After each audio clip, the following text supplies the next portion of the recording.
right, welcome back inside our proactive newsroom. And joining me now is Chris Monroe. He's the CEO of Algernon Pharmaceuticals. And Chris, it's great to have you back again. How are you? I'm good, Steve. How was your summer?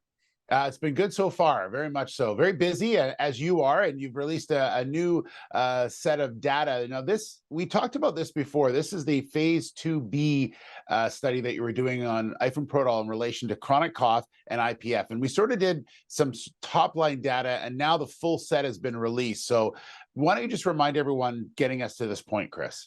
Right. Just for clarity, it was our phase 2A data. So what we've been doing is investigating a drug called ifenprodol for a very serious disease of the lung called idiopathic pulmonary fibrosis. Idiopathic means unknown origin, pulmonary lung fibrosis.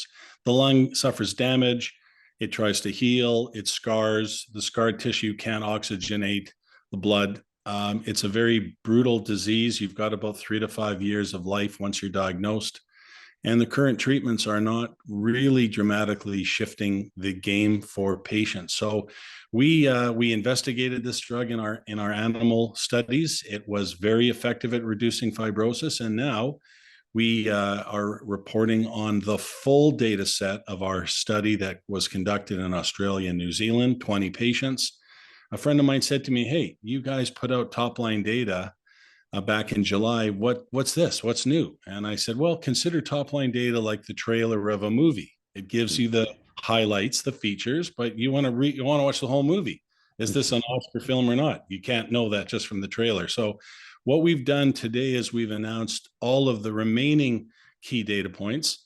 And these are typically what's known as secondary endpoints. And some of them are actual tested by device, where, as an example, carbon monoxide in the lungs, how that is being transferred. Also, a number of medically and scientifically approved self-assessment tools where patients will report on either shortness of breath or how they're feeling.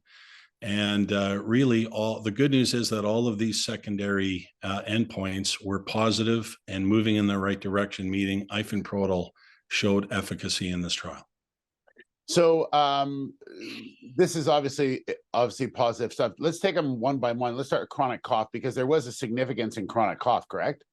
Right. The key in chronic cough is reducing the number of coughs per day for patients. We actually monitor it on an hourly basis. So when they came into the study, we had them wear a Holter. It counts all of the coughs over the course of their waking day and 24 hours. Then we tested at 4 weeks and then 12 weeks. And what we look for is the reduction of cough. So we showed a reduction, statistically significant, over that time period. We also met our primary endpoint with IPF, and that was to have kept 65% of the patients in the study. We either showed an improvement or kept them stable in their lung function over the 12 weeks. And you and I were talking earlier, well, what about improving compared to stable? But in this disease, you're losing 2, 3, 4, 5% of lung function per month.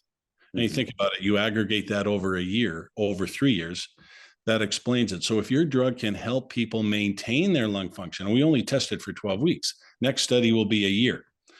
And if you're able to maintain that, then that in effect is an effective treatment, because you're stopping people from getting sicker.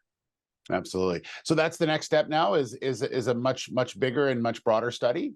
Right. The company hasn't announced it yet, but we are leaning towards investigating ifenprodol for IPF and chronic cough, not going down the chronic cough path alone.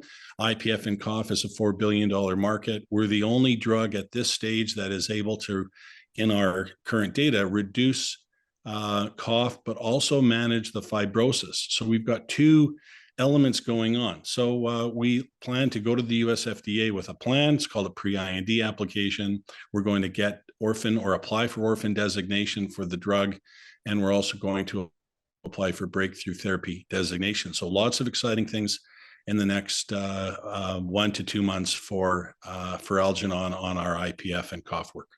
All right. Exciting stuff. Chris, thank you so much. Great to talk to you, and appreciate the update. Okay, Steve, take care. All right, there's Christopher Monroe, the CEO of Algernon Pharmaceuticals.